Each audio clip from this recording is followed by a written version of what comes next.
Hi, here's my coffee. I hope you brought yours too.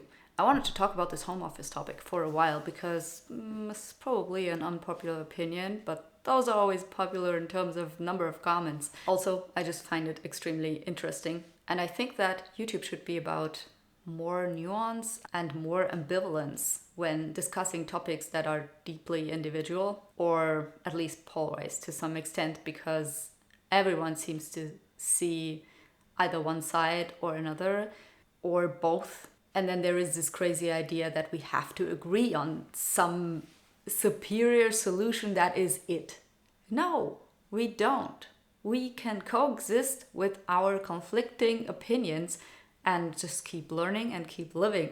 We don't have to always agree. And I urge you to watch this video till the end so we can have a civil debate and not be like, oh, you're bad because you have one opinion that doesn't agree with mine on like one topic. Come on. I hate this so much, in fact, that I've talked about it multiple times on my podcast. So before you say anything, think about what you would say if we were having a coffee. Like literally, bring your coffee, we're sitting across from each other, I'm telling you my views, my experience, and you're not just blatantly devalidating that and telling me that I'm a liar and that I know nothing about the industry I worked in or some bullshit like that. You're just listening, and then I'm listening to your comments because I'm interested in other opinions and actually I'm trying to constantly learn from them. And if that sounds weird and scripted, it is just because I filmed this video like 3 times and I was never quite happy with the outcome because in my opinion it was still a little bit too offensive and too polarizing.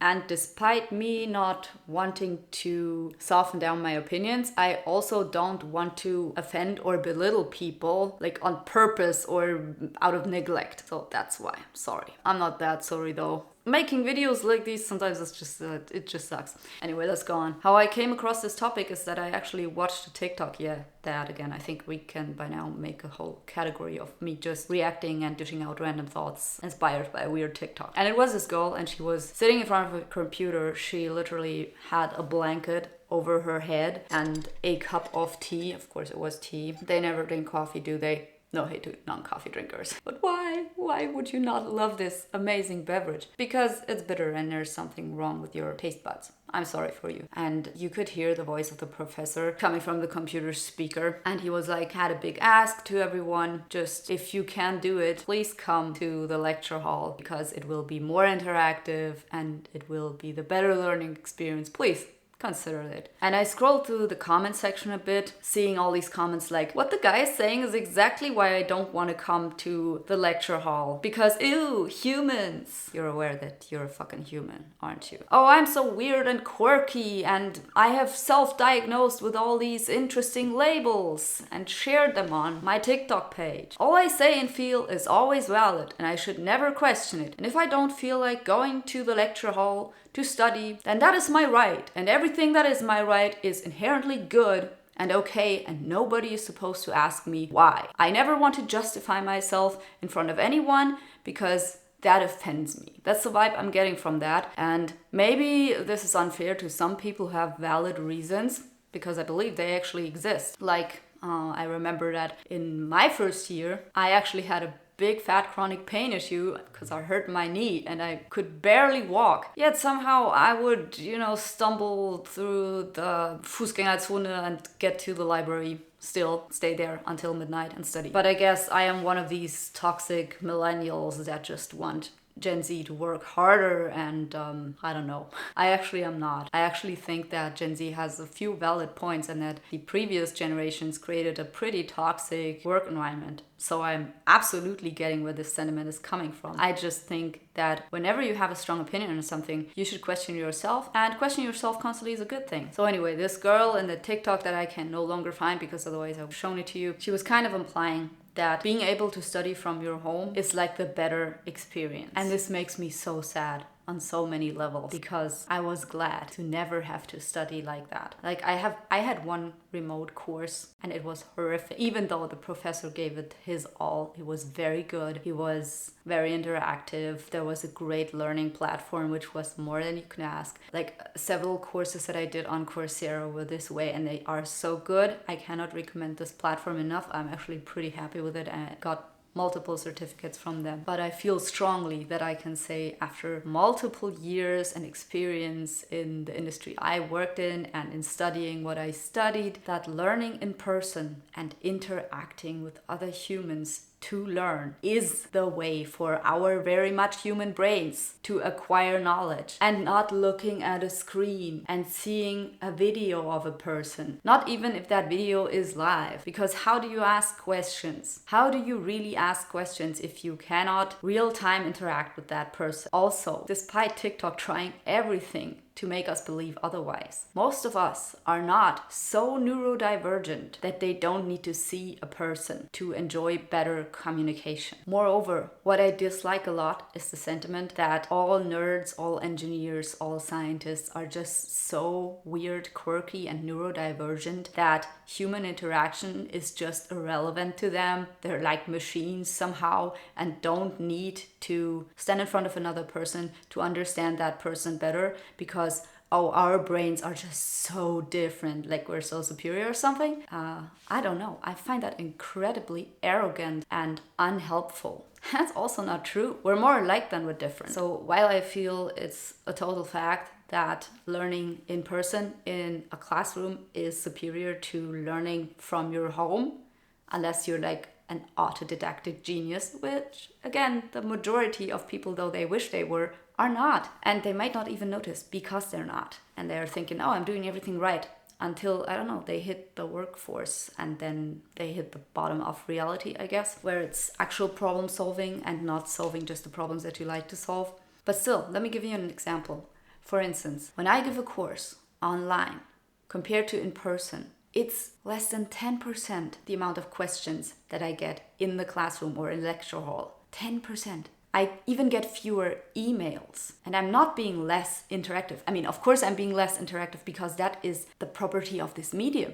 You cannot be more interactive. It's just like this video. Are you really thinking that me talking to you in a video that I pre-recorded, which is what most online lectures are now? I mean, some of them are live, but I mean, a lot of people prefer this because then they can later replay the lecture. They will not interact. They will not send 5 emails to this professor like, oh, in minute 5.37 you said that. Can you explain this more to me? And do you even know how fucking annoying this is to the professor or teaching assistant to then go to all these timestamps and answer your bullshit question, which you could have asked in class and you would have gotten a clarification right away and everyone else attending this class would have also benefited from it? How are we even debating this? So anyway, I got so many fewer emails from just offering stuff online compared to offering a class in person. In person is best. It is.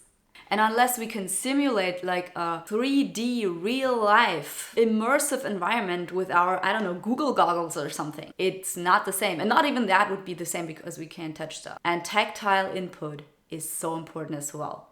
And with tactile input, I don't mean typing away on your keyboard. So I mean, you can believe it or you can just say, no, I don't want to listen to your experience, it's shit. So I don't know. I don't know what more to say, but I want to draw the parallel to home office arguments and pro and counter arguments, basically to the home office. For many people, including me, the home office is a very, very important pillar of just being able to work. Right now, I would not be interested in any job that does not offer at least 2 days a week of home office work, maybe even more. But still, I advocate for anyone who has the opportunity. Unlike me, I don't have the opportunity because of my kid's sport, because I will have to drive her to the rink 4 out of 5 weekdays and 1 day on the weekend. So because of that, because I choose my kid's sport over my own career, as in going full time and working my ass off in some company again, because of that, I am dependent on home office work. This is even home office work. You know, my YouTube channel is my home office, it's my side hustle. So I do that at home or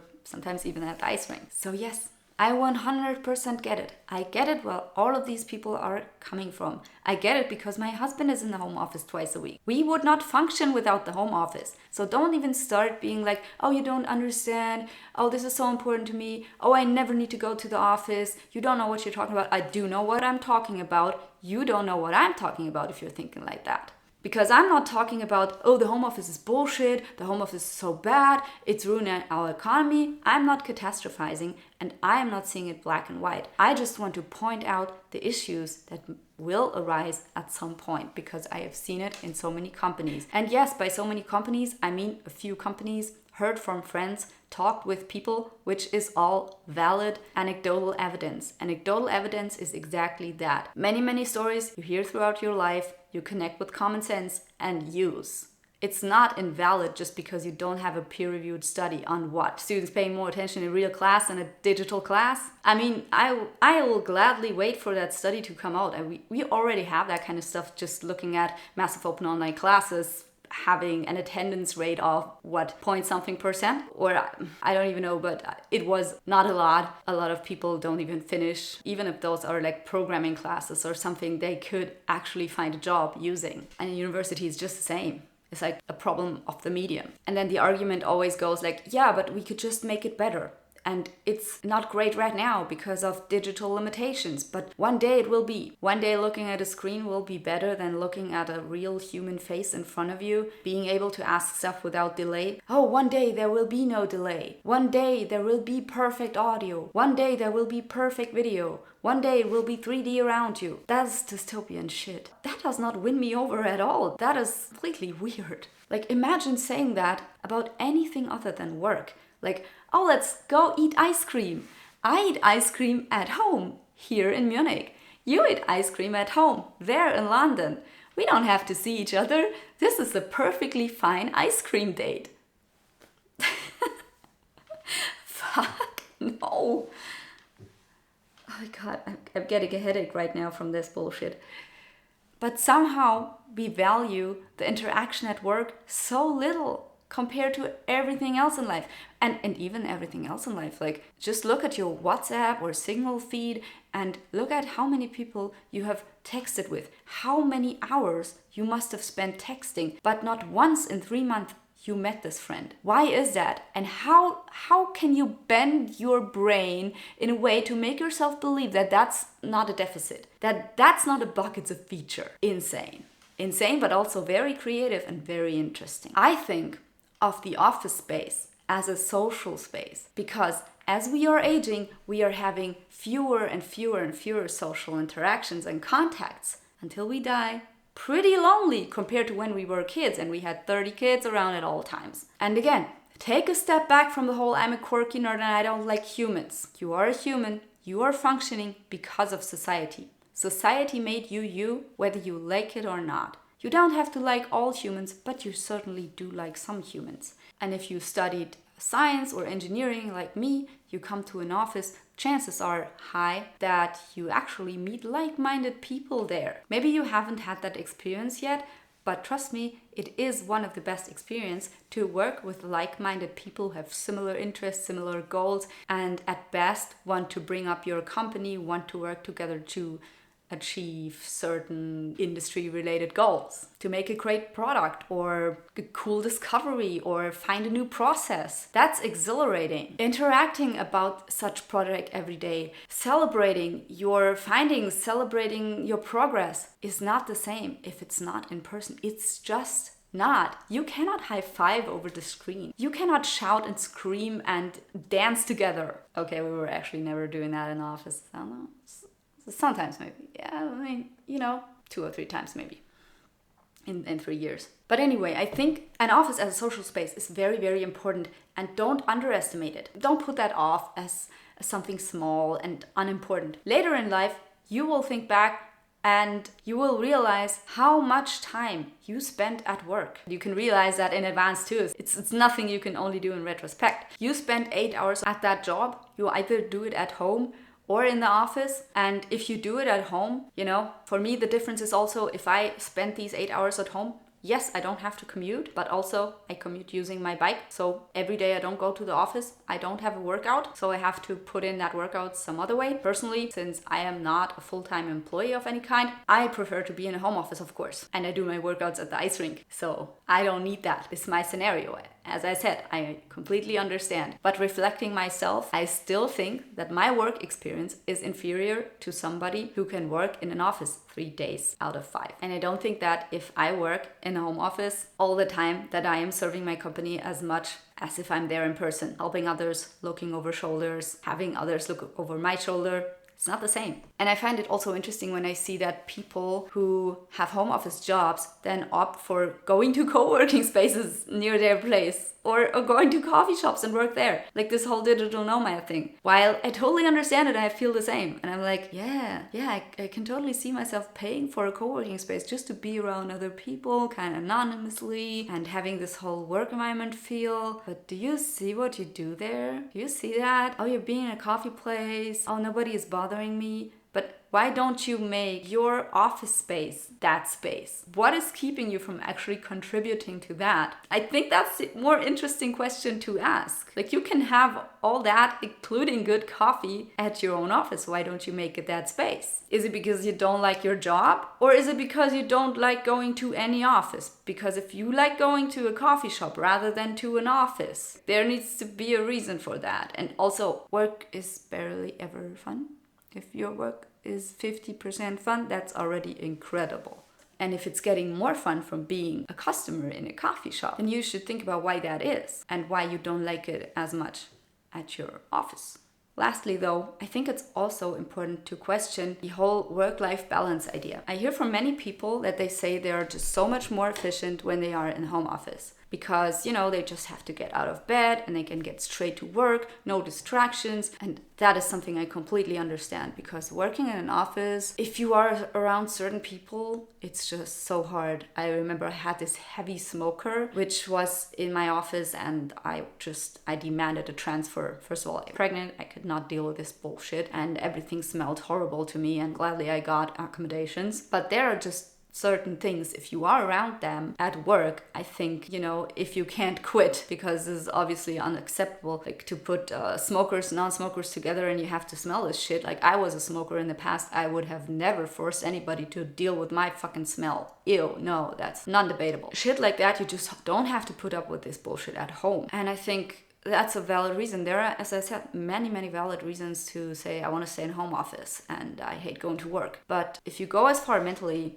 as in saying, I hate going to work, I think often there's just more to it than it's not practical for me because it's a long commute, blah, blah, blah, stuff like that. Also, if you have a long commute, why is that? Is it because you don't want to be close to work? Is it because your workplace is ugly and far away outside the city? Like, where is it really coming from?